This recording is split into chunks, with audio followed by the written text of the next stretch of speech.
লেবীয় রহিতা বললে অনেকেই বুঝবেন না যে কার সম্পর্কে বলা হচ্ছে, কিন্তু যদি আমরা বলি রুই মাছ সম্পর্কে বলছি তাহলে সবাই বুঝবেন। তাহলে লেবীয় রহিতাটা কি? এটা রুই মাছের বিজ্ঞানসম্মত নাম, ইংরাজি নাম নয়, কিন্তু এটা সাইন্টিফিক নেম, বিজ্ঞানসম্মত নাম। প্রত্যেকটা প্রাণী, উদ্ভিদ, ব্যাকটেরিয়া সবার আছে, এবং যে ভাষায় বিজ্ঞানসম্মত নামগুলি লেখা হয় সেগুলো কিন্তু ল্যাটিন ভাষায় অথবা ল্যাটিন পরিবর্তিত ভাষায়। দ্বিপদ নামকরণ লেখা, তৈরি করা এর নানা রকম নিয়ম কানুন আছে, বা ত্রিপদ নামকরণও হয়, অর্থাৎ সেখানে 3টে পদ থাকবে। যেমন মানুষের বিজ্ঞানসম্মত নাম হোমো সেপিয়েন্স সেপিয়েন্স, সেখানে 3টে পদ আছে।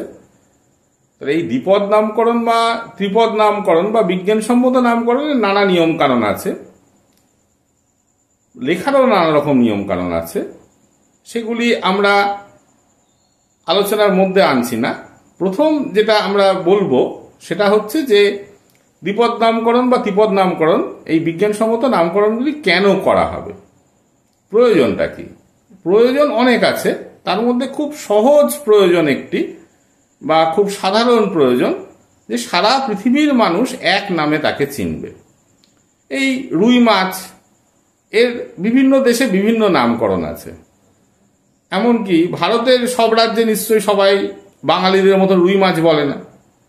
তাহলে যখন আমরা বিজ্ঞানসম্মত কোনো গবেষণা করব বা গবেষণাপত্র প্রকাশ করব বা কিছু লিখব বিজ্ঞানসম্মতভাবে, তখন আমরা যদি বারবার নিজের স্থানীয় ভাষায় লিখি সেই জিনিসটার নাম, সেই প্রাণীটির নাম, তাহলে অনেকেই সেটা বুঝতে পারবে না যে কি সম্পর্কে বলা হচ্ছে। এই ধরুন, যদি চীনা কোনো বৈজ্ঞানিক রুই মাছ সম্পর্কে একটা গবেষণাপত্র প্রকাশ করলেন, তাতে যদি চীনা ভাষায় রুই মাছ কথাটি বারবার ব্যবহার করেন, চীনা ভাষায় কি রুই মাছকে বলে আমি নিজেও জানি না, তাহলে কি আমরা বুঝতে পারবো উনি রুই মাছ সম্পর্কে লিখছেন? কিন্তু যখন আমরা দেখব উনি লিখেছেন লেবীয় রহিতা, তখন কিন্তু আমরা সবাই বুঝতে পারবো যে উনি রুই মাছ সম্পর্কে কিছু একটা বলছেন বা লিখছেন। এটাই কিন্তু প্রধান উদ্দেশ্য, যে সারা পৃথিবী একই নামে তাকে চিনবে, কোনো প্রাণীকে বা উদ্ভিদকে, কোনো ব্যাকটেরিয়াকে চিনবে। নামকরণ কে করলেন, আবিষ্কার করলেন? অনেক বিজ্ঞানী যারা ট্যাক্সোনমিস্ট, তারা কিন্তু নামকরণের সাথে যুক্ত। কিন্তু ক্যারোলাস লিনিয়াস বলে এক বিজ্ঞানীকে আমরা এই নামকরণের স্রষ্টা হিসাবে মেনে থাকি, এবং তিনি সিস্টেমা ন্যাচুরি নামে একটি গ্রন্থ লিখেছিলেন, যেটি 10ম সংস্করণের পরে যত লেখা আছে ওনার নামকরণ হয়েছে বা আমরা যত করেছি নামকরণ, সেগুলি যদি আমরা দেখি তাহলে দেখব যে সেগুলি সঠিক। তার আগের, অর্থাৎ 10ম সংস্করণের আগের কোনো নামকরণকে আর মান্যতা দেওয়া হয় না। নামকরণ করার নানা রকম নিয়ম আছে, আগেই বললাম, মজার মজার নিয়মও আছে।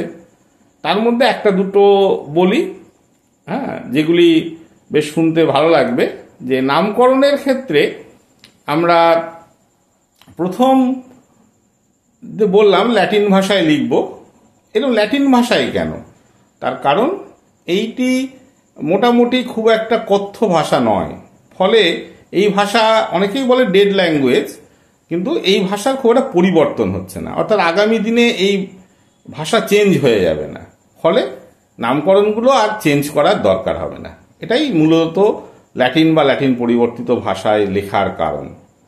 আবার কোনো ক্ষেত্রে দ্বিপদ হচ্ছে, দুটো পদ থাকছে, একটা গণ একটা প্রজাতি, এই দিয়ে হচ্ছে একটা জেনাস নেম একটা স্পিসিস নেম। যেমন লেবীয় রহিতা, লেবীয় গণের নাম, প্রজাতি নাম হচ্ছে রহিতা। আবার অনেক সময় 3টে পদ থাকছে, ট্রাইনোমিয়াল নমেনক্লেচার বা ত্রিপদ নামকরণ। যেমন বললাম মানুষের ক্ষেত্রে হোমো সেপিয়েন্স সেপিয়েন্স, তাহলে এই 3টে পদ। এমনি হোমো হচ্ছে গণ, সেপিয়েন্স প্রজাতি, আর একটা সেপিয়েন্স হচ্ছে উপপ্রজাতি। যখন কোনো প্রজাতির আন্ডারে উপপ্রজাতি থাকবে, তখন তাদের ক্ষেত্রে উপপ্রজাতি বোঝানোর জন্যে আমরা আর একটা পদ যুক্ত করি। মানুষের তো উপপ্রজাতি রয়েছে, প্রচুর উপপ্রজাতি রয়েছে। আফ্রিকার মানুষ একরকম, মঙ্গোলিয়ান মানুষ একরকম, চীনের মানুষ একরকম, ভারতের মানুষ একরকম। হ্যাঁ, তা এরকম বিভিন্ন মানুষ রয়েছে, তারা এক একটা উপপ্রজাতি। কিন্তু এই যে উপপ্রজাতিগুলির মধ্যে যদি বৈবাহিক সম্পর্ক তৈরি হয়, অর্থাৎ একটা আমেরিকান পুরুষ যদি একটি আফ্রিকান মহিলাকে বিবাহ করেন, হ্যাঁ, তাহলে দেখা যাবে তাদের সন্তান হবে এবং সন্তানেরও জননের ক্ষমতা থাকবে। সেই কারণে সারা পৃথিবীর সমস্ত উপপ্রজাতি এক ধরে নেওয়া হচ্ছে। সেই জন্যে আর আলাদা আলাদা করে আমরা উপপ্রজাতির নামকরণ করিনি, যে আফ্রিকার মানুষের একটা উপপ্রজাতির আলাদা নামকরণ, ভারতের একটা আলাদা নামকরণ, সবাইকে একটা নামেই ডাকছি, হোমো সেপিয়েন্স সেপিয়েন্স। আবার নামকরণের সময় অনেক সময় দেখা যায় যে স্থানীয় কোনো কিছুকে নামকরণের সাথে জুড়ে দেওয়া হয়। যেমন আম গাছের বিজ্ঞানসম্মত নাম ম্যাঙ্গিফেরা ইন্ডিকা। যেহেতু ভারতবর্ষ বা এই ভৌগোলিক মহাদেশে, ভারতীয় মহাদেশে দেখা যাচ্ছে এই আম গাছটা বেশি পাওয়া যেত, সেই জন্য নামকরণ করা হয়েছে ইন্ডিকা, কিন্তু ইন্ডিয়া নয়। ইন্ডিকা এই জন্যে যে এটা ল্যাটিন। বা বটগাছের বিজ্ঞানসম্মত নাম হচ্ছে ফিকাস বেঙ্গলেন্সিস, অর্থাৎ বাংলাদেশকে বোঝানো হচ্ছে, মানে সমগ্র বাংলাদেশ, মানে পশ্চিমবাংলা এবং এখন যে বাংলাদেশ সব মিলে একসময় যে ভারতীয় উপমহাদেশে যে বাংলাদেশ, বঙ্গ একটি প্রদেশ ছিল, তাকে বোঝানো হচ্ছে কিন্তু বেঙ্গলেন্সিস। বেঙ্গলেন্সিস এটা কিন্তু ল্যাটিন শব্দ, যেটা বেঙ্গল থেকে নিয়ে আসা হয়েছে। তো এটাও একটি নিয়ম। আর অনেকেই প্রশ্ন করে যে গণ আর প্রজাতির নামকরণ কি এক হতে পারে? সেটা সাধারণত উদ্ভিদের ক্ষেত্রে হয় না, কিন্তু প্রাণীর ক্ষেত্রে গণ প্রজাতি এক এরকম অনেক পাওয়া যায়, বা গণ প্রজাতি উপপ্রজাতি সবই এক এরকমও পাওয়া যায়। হ্যাঁ, যেমন দুটো উদাহরণ দিই। যেমন কাতলা, এটা গণ এবং প্রজাতি দুটোই এক। রুই মাছের, এই কাতলা মাছের বিজ্ঞানসম্মত নাম। আবার গরিলার বিজ্ঞানসম্মত নাম গরিলা। তিনটেই কিন্তু গণ প্রজাতি উপপ্রজাতি একই নাম। বা একটা পাখি আছে অ্যাপাস, সবারই কিন্তু একই নাম।